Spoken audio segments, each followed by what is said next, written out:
300 stood against thousands, a narrow pass, an unstoppable force, and leading them was a beard. Leonidas wasn't born into royalty, he earned it the Spartan way. Brutal, cold, efficient, strength over status, glory over gold, beard over babyface. Every Spartan boy was trained to fight, endure pain, and never surrender.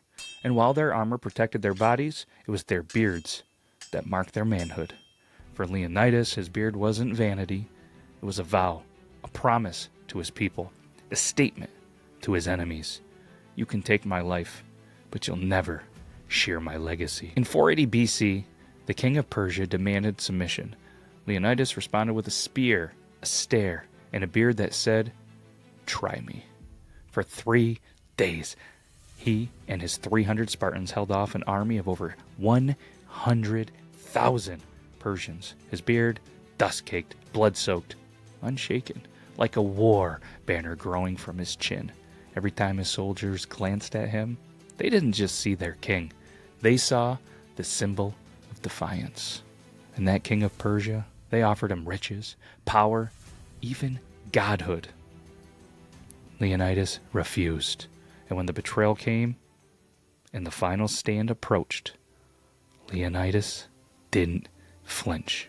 He adjusted his grip, he adjusted his beard, and he led his men to immortality. Ultimately, Leonidas was struck down, but his story became immortal. His beard became part of the myth. No frills, no curls, just raw, righteous warrior steel and facial form.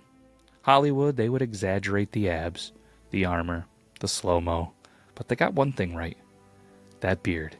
It was all business, no fluff, no weakness. Just ancient testosterone woven into bristles.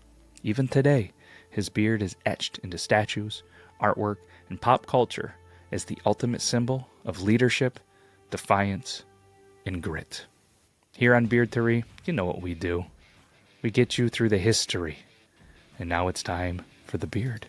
It's Beardtory, history, beard.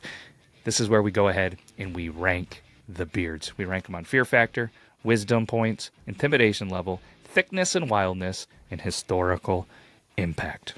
Let's talk about the fear factor. He was feared. Him and his 300 Spartans going to battle versus hundreds of thousands. And when they saw him and they saw that beard, you knew it was something that you probably didn't want to see. It struck fear. And for that, I'm going to go with an 8.8. Wisdom points. This one's a little bit tough for me because do you think smart? Do you think wisdom as soon as you think of Leonidas? I personally don't. But being a warrior, being the person, the man that he was, and getting to royalty status, immortality, the way that he did, let's be honest, somebody dumb isn't going to do that. So it's a little bit higher than the midway point. So for me, wisdom points for the beard, 6.2. Intimidation level, well, it's pretty high. If not one of the highest ones. I'm a tough, but I'm a fair judge. A lot of people are like, well, intimidation level. You see him on the battlefield, you're intimidated by him. It's Leonidas, right? So for me, let's be honest. There isn't a perfect 10 out of 10. And this is a heck of a ranking. I'm going with an 8.8. And we got thickness and wildness. A lot of the depictions of his beard, it isn't super long. But from what I've seen, it is thick. Wildness, obviously, it's a battle, it's wild, but it's just not a huge, thick, dense beard that is considered wild all over the place like me when I wake up in the morning. So this one is a little bit lower, all right? So I'm going to go with a 5.1. 5.1. Historical impact, well, let's be honest.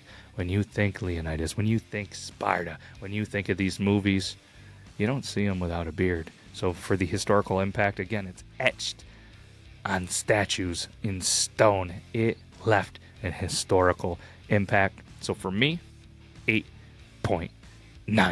So for any of those keeping track at home, that is a 37.8 out of 50 if I mathed correctly.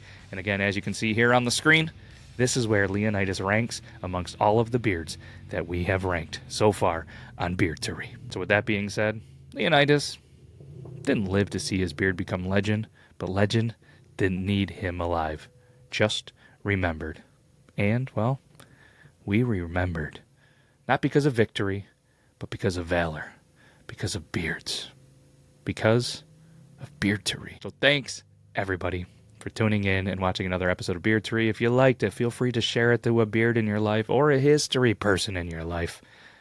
Super excited. I know that I have a historian that is now looking for epic, legendary beards for more tales of Beardtory. Next time on Beardtory, we might go with a little Tolstoy, the beard that wrote an empire. It wrote peace, it wrote war, and it probably scratched itself while doing both. But if we don't do that, well, sorry. But either way, we can't thank you enough. Hopefully you have a good rest of your day, your week, your month, your year. As always, if you have any suggestions, please let us know right in the comments or shoot an email, matt@beardlaws.com. Be like, hey, this beard is pretty epic in history, and I'd love for you to tell me more about it and rank it. So there we go. And if you haven't seen the first couple of ones, check out the playlist. That's going to be right at the end of the video. Start with 1, or you can go to 3. You can go 1, 3, 5, 7, even though 7, 7, oh yeah. Or you can go backwards. You can do odds, then evens. It doesn't matter. All right? Because history has already happened. The beards, they've come, they've gone. But either way, can't thank you enough. This is fun. I enjoy it. Hopefully you do as well. But we'll be back next week with another beard and another history lesson for you all. That's why it's Beardtory. Take care, everybody.